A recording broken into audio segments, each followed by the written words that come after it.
lo tienen hecho, creen que es importante o que no es importante. Todas estas cuestiones se las vamos a plantear a nuestros expertos que nos visitan hoy. Nicolás Moreno Badía, notario, muy buenos días, don Nicolás. Además, censor de la Junta Directiva del Colegio Notarial de Castilla-La Mancha. Encantada de saludarle y muchísimas gracias por haber venido. Ustedes.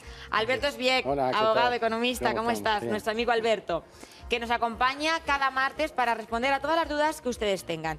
Y los testamentos dan mucho que hablar, porque existen muchas contradicciones sobre cómo hacer testamento, cómo no hacer testamento, y muchas preguntas que le plantean a un notario. ¿Cuál es la pregunta más frecuente que llega a sus despachos cada día? Vamos a ver, lo más don Nicolás. frecuente es que las personas se preocupan por lo que puede ocurrir cuando falten, si, por ejemplo, entre personas casadas, si el cónyuge viudo podrá disponer de sus bienes sin contar con los hijos, si los hijos pueden exigir su legítima.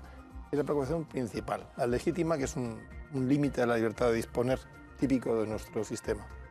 925 28 87 91 pueden marcar el número de teléfono para consultar con nuestros expertos cualquier duda que tengan con respecto al testamento. Y cierto es, como dice don Nicolás, esa pregunta frecuente sobre qué pasa si yo me quedo viudo con el cónyuge que queda, quién hereda, quién no hereda, hay hijos de por medio. Ahí se plantean muchas cuestiones. Don Nicolás.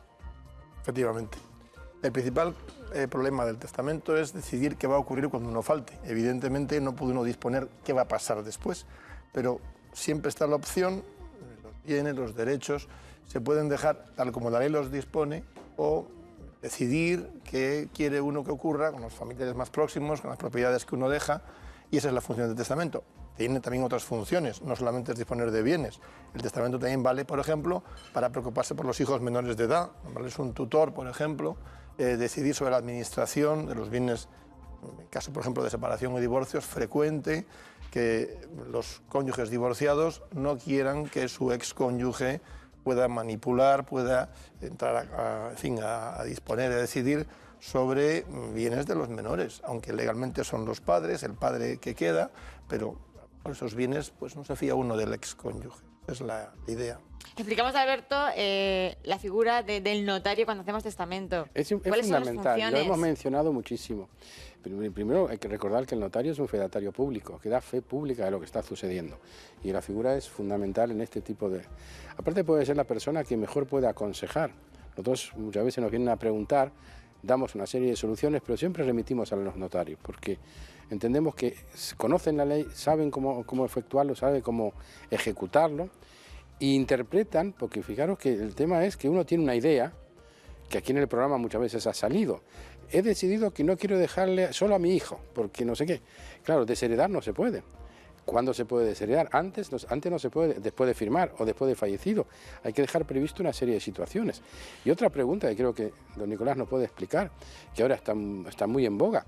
¿Qué pasa con las parejas de hecho? ¿Qué pasa con las parejas de hecho? ¿Qué pasa si ustedes tienen una duda? Pues que marquen el 925 28 87 91 y la resuelven con nuestros expertos. Además tienen una oportunidad de oro y tenemos a nuestro notario y a nuestro abogado y economista. O sea que no van a tener ningún problema si tienen cualquier duda en que quede resuelta. ¿Qué pasa con las parejas de hecho? Bien, pues es una cosa importante.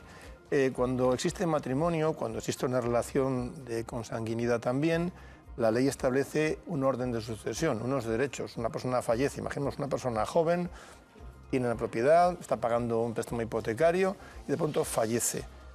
Pues se pide que haya hijos, que no haya hijos, que haya padres. Estas personas tienen un llamamiento por ley. Si hay un cónyuge, también el cónyuge tiene un llamamiento que le corresponde por ley. Pero si hay una unión de hecho, la ley, estamos hablando de la ley en Castilla-La Mancha, y en general en todo el territorio de derecho civil común, el territorio del Código Civil, no reconoce derechos directamente a los que están unidos en unión de hecho. En cambio, el testamento permite delimitar cuánto, cuándo, hasta dónde quiere uno dejar derechos al conviviente. Ejemplo típico, dos personas jóvenes compran una vivienda, tienen la vivienda en condominio, tienen una deuda hipotecaria que tienen que ir pagando, de pronto falta uno de ellos. ¿A quién corresponde? Cuando hay hijos comunes el problema se plantea en otros términos, porque no van a ir a los hijos comunes. Pero ¿y si no hay hijos comunes? Puede ocurrir que los suegros, que no son suegros legalmente, tenga una relación buena o mala, no lo sabemos, con el otro conviviente. Todo esto el testamento lo permite dejar resuelto. De ahí la importancia de hacer el testamento. Nos vamos a resolver una duda a una de nuestras espectadoras. Muy buenos días. María Cristina nos llama desde Orgaz, en Toledo. Buenos días. Buenos días. Consúltenos. Mire, yo quería hacer una pregunta al señor notario. Pues nosotros tenemos 3 hijos, ¿no? Y tenemos el testamento hecho el uno para el otro.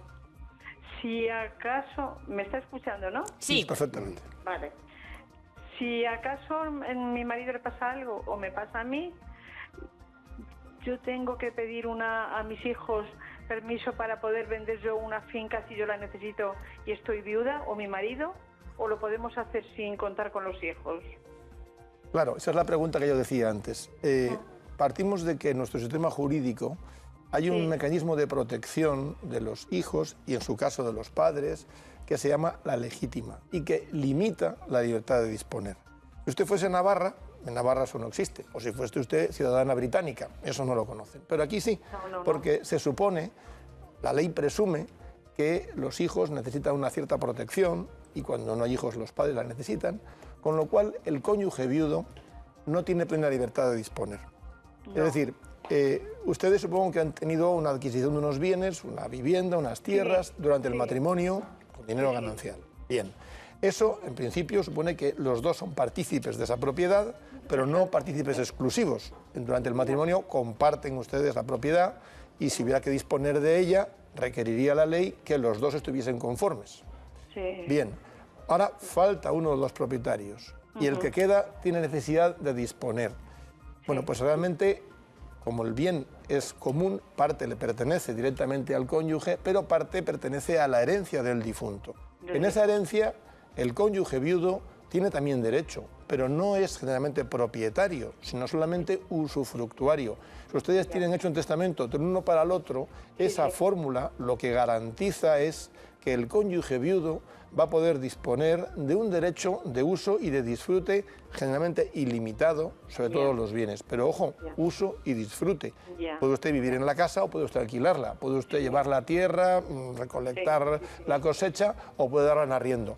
Usted no puede tirar la casa, ni venderla, ni hipotecarla, ni puede arrancar las olivas, ni puede usted decidir echarle... Pues... Perdón. María Cristina, yo creo que queda muy claro la respuesta, ¿verdad? Sí, se me ha quedado muy claro. Muy claro. Muchísimas gracias. Muchísimas gracias a usted. Venga, buenos días. Disculpa, Nicolás, que tenemos muchísimas preguntas y además está quedando todo tan claro, ¿verdad?, con don Nicolás. Antonio, de Talavera de la Reina, buenos días. Buenos días. Cuéntenos. Pues nada, yo quería preguntarle, porque soy viudo y tuve problemas cuando mi mujer se murió por causa de que no había testamento. Y Hacienda me cobró 7.500 euros, porque me hizo valoración de todos los bienes que tenía. Y yo ahora he hecho testamento para mis 3 hijos, pero yo es que tengo un hijo paralítico. Sí.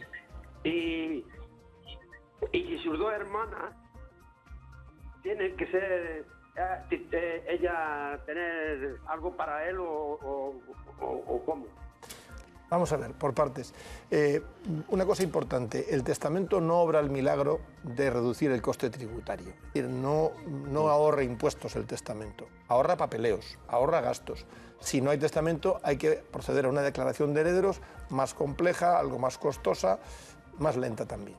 Pero los impuestos, es una idea muy extendida y no es exacta, son los mismos, con testamento o sin él. En este momento, en Castilla-La Mancha, entre padres e hijos o entre cónyuges, la herencia no es muy costosa.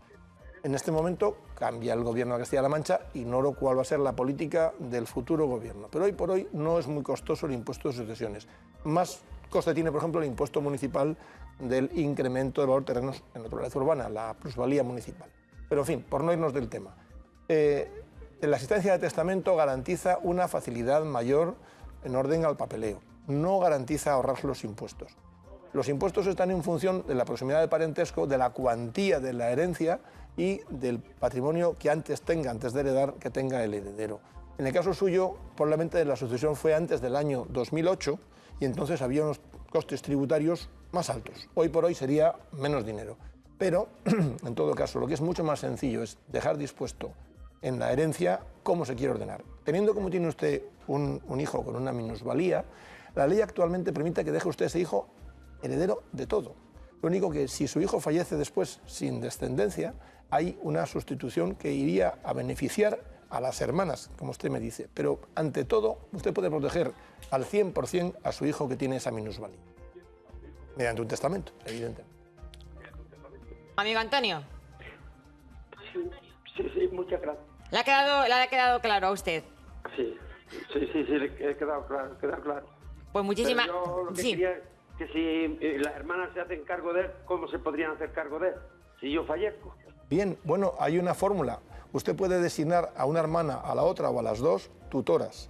Y puede usted crear lo que se llama un patrimonio protegido, que es que el dinero, los bienes que usted le deje a su hijo, que tiene esa minusvalía, quede en una situación especial para permitir que garantice su bienestar, su subsistencia. Y puede usted encargar a esas hijas que usted tiene, afortunadamente, que velen por su hermano, a cambio de lo cual tendrán en su día ellas también una compensación. Pero es que ellas están en el extranjero, no sé si en el extranjero podrán ser... Vamos a ver, eso es un problema, porque claro, sin inmediatez geográfica es más complicado preocuparse de su hijo. Puede usted buscar una institución, por ejemplo, en Castilla-La Mancha, instituciones que se encargan de velar por las personas que tienen minusvalía, y también puede ser que una de las hermanas o bien se traslade a vivir aquí o pueda trasladar al país donde ella resida a su hermano. No sé si eso es posible o no, pero en el caso de no ser posible, le aseguro que hay instituciones que se encargarían de velar y de cuidar a su hijo. Antonio. No sé si me explico con eso. Sí. Ya. Dígame. ¿Ha quedado claro lo que le está comentando Sí, nuestro claro, notario? Muchísimas gracias. Muchísimas gracias a usted por llamarnos. Importante, nos decía, mis hijas están en el extranjero. También surgen herencias y tenemos a un heredero que está fuera. Ese heredero que no aparece, que se marchó, se fue de viaje y no está. ¿Qué hacemos con ese heredero? ¿Cómo lo buscamos? Bueno, es un problema porque la herencia, estamos hablando ya de que ha habido un fallecimiento, hay una transmisión sucesoria, hay unos bienes y resulta que de los interesados uno no está.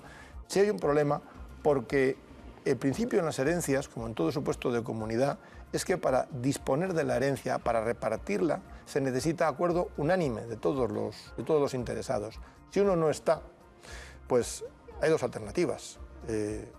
Una, buscar el procedimiento por el cual esta persona se le declara oficialmente ausente y en su caso oficialmente fallecida.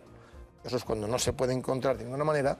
Otra, pues no sé, hay mecanismos, investigación hasta que aparezca y donde esté podrá ir a un notario y enviar un apoderamiento a una persona de su confianza que pueda participar. Pero sin el consentimiento unánime, la única solución sería acudir al juzgado y obtener por vía contenciosa, por vía voluntaria, la resolución del conflicto hereditario. Claro, todo ello hay que tener en cuenta porque hay la legítima, porque aquí no se puede desheredar a nadie.